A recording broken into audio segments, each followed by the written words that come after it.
السلام علیکم، میرا نام ہے ذیشان عثمانی۔ آج ہم بات کرتے ہیں شوق اور کمائی کے اوپر۔ یہ دونوں الگ الگ چیزیں ہیں اور بہت مشکل ہوتا ہے کہ یہ دونوں کمبائن ہو جائیں آپ کی زندگی کے اندر۔ مثال کے طور پر آپ کو کرکٹ کھیلنے کا شوق ہے اور آپ کا نیشنل ٹیم کے اندر آپ کی سلیکشن ہو جائے۔ اب آپ کرکٹ بھی کھیل رہے ہیں اور اس سے اب وہ آپ کا ذریعہ معاش بھی بن گیا، آپ اس سے کمائی بھی کر رہے ہیں۔ عمومی طور پر ایسا نہیں ہوتا۔ آپ کو جس چیز کا شوق ہوتا ہے وہ چیز آپ کو پیسے کما کے نہیں دے رہی ہوتی۔ جس چیز سے آپ کما رہے ہوتے ہیں وہ آپ کا شوق نہیں ہوتا۔ ہم لوگ غلطی کیا کرتے ہیں، ہم شوق کے اوپر چڑھ پڑتے ہیں اور کمائی کو بھول جاتے ہیں اور زندگی اس سے بہت مشکل ہو جاتی ہے۔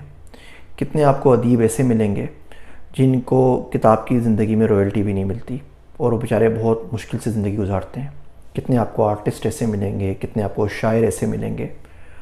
فنون لطیفہ جو ہوتا ہے نا، جو آپ کی یہ ایستھیٹکس کی حس ہے، یہ ان معاشروں میں ہوتی ہے جہاں پہ پیٹ بھرا ہوا ہو، جب آپ کو یہی نہیں پتہ ہوتا کہ کل کا کھانا کہاں سے آئے گا، اگلے مہینے تنخواہ آئے گی یا نہیں آئے گی، بجلی کا بل 50,000 سے اوپر آ گیا تو بھریں گے کیسے، تو آپ فنون لطیفہ کے اوپر پیسے نہیں لگاتے، سنتے بھی نہیں ہیں، سوچتے بھی نہیں ہیں، سننا پسند بھی نہیں کرتے اس سے متعلق۔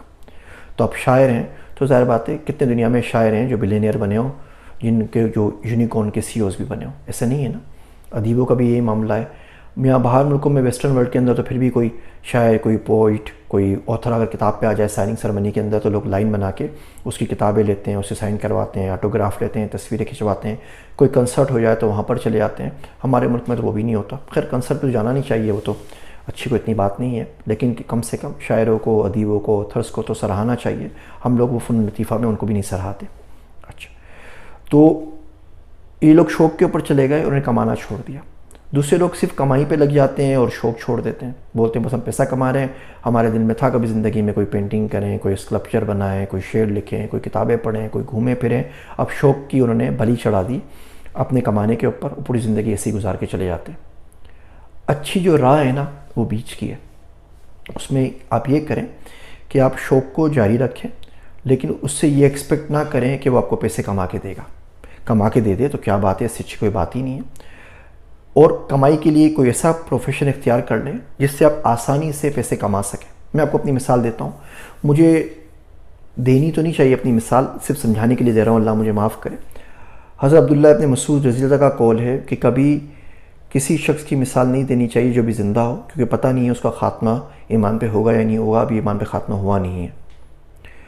ایک پتہ زندگی میں کبھی کسی کو نہیں دینا چاہیے اور وہ ہے اپنی ذات کا پتہ۔ تو بہرحال سمجھانے کی بات کر رہا ہوں، مجھے کتابیں پڑھنے کا بہت شوق ہے، اور اگر زندگی میں مجھے روٹی روزی ذریعہ معاش سے آزادی مل جائے تو یقین جانیے میں کتابیں پڑھنے کے علاوہ شاید ہی کچھ کروں، اپنے آپ کو اپنی لائبریری کے اندر بند کر دوں، سال بھر تک کسی شخص کی شکل بھی نہ دیکھوں، مجھے انشاءاللہ تعالیٰ میرا گزارا بہت آرام سے ہو جائے گا۔ میری بیگم مجھے کبھی کبھی مذاق میں بولتی ہے، بلو کہ تمہارے لیے جو آئیڈیل جگہ ہے نا وہ جیل ہے، ایز فار ایز کہ تمہیں وہاں پر کعوہ ملتا رہے اور تمہیں کتابوں کی سپلائی ملتی رہے، نہ تم نے کسی کو دیکھنا ہے، نہ بات کرنی ہے، اور آرام سے بیٹھ کے تم پڑھتے رہو گے، کوئی تمہیں تنگ بھی نہیں کرے گا، نہ انٹرنیٹ ہوگا نہ فون ہوگا۔ اللہ نہ کرے اس کی دعا قبول ہو جائے۔ تو بہرحال لیکن وہ کہتی صحیح ہے۔ اب اس پڑھانے کے شوق سے میں پیسہ نہیں کما سکتا۔ کوشش میں نے بڑی کی، یہ بات نہیں میں نے کوشش نہیں کی، میں نے سوچا کہ جو پڑھتا ہوں تو اس کو میں لکھنے پہ لگا دوں، تو میں نے وہ گفتگو پبلیکیشنز شروع کر دیا، کتابیں بیچنا شروع کر دی۔ لیکن آپ کو پتہ ہے ہمارے معاشرے میں لوگ کتابیں نہیں خریدتے اتنی زیادہ، تو وہ کم سے کم ایسا سلسلہ نہیں بن سکا کہ میں سب کچھ چھوڑ کے لکھنے کے اوپر لگ جاؤں۔ پھر میں نے سوچا اچھا میں پڑھانا شروع کرتا ہوں، میں نے کورسز بنائے، وہاں ڈالے، وہاں پر بھی کوئی اتنا زیادہ کوئی فائدہ نہیں ہوا۔ پھر میں نے چینل بنایا کہ جو چیزیں پڑھتا ہوں آپ لوگوں سے ڈسکس کر لوں۔ لیکن آپ کو پتہ ہے پاکستان میں 70% جو کانٹینٹ کنزیوم ہوتا ہے وہ کامیڈی کا ہوتا ہے، پرینکس کا ہوتا ہے اور ڈراموں کا ہوتا ہے، گانوں کا ہوتا ہے۔ اس کے بعد بچے کچھ جو لوگ ہوتے ہیں ان کو مرچ مسالہ چاہیے ہوتا ہے، روز کی ایک نئی بات، ایسا لگتا ہے کہ دجال آ گیا ہے اور اس نے نا آ کے وہ مری بائی پاس جو ہے نا وہ کراس کر لیا ہے، یا موٹر وے کے اوپر کہیں رواں دواں ہو گیا ہے۔ اس قسم کے مرچ مسالے سے اگر نکلیں تو پھر ان کو سیاست چاہیے ہوتی ہے، کسی نہ کسی کو گالیاں دینی ہوتی ہیں۔ تو جو وہ کانٹینٹ جس سے ان کے شعور کے اوپر چوٹ پڑے، ان کی ازمپشنز کی نیگیشن ہو، یا وہ کچھ سیکھ سکیں، ایک اچھے انسان بن سکیں، اس کے تو ظاہر بات ہے کوئی خریداری نہیں ہے، تو اب یہ بھی شوقیہ طور پہ کام ہو رہا ہے، اس سے زیادہ پیسے نہیں بن سکتے۔ تو میں نے سوچا میں کروں کیا، تو میں کہا آسان ترین پیسہ کمانا میرے لیے ڈیٹا سائنس ہے۔ اب مزدور ہوتا ہے نا، وہ اس طرح سوچتا ہے کہ میں 12 گھنٹے کام کرتا ہوں، 16 گھنٹے کام کروں تو زیادہ پیسے بنا لوں۔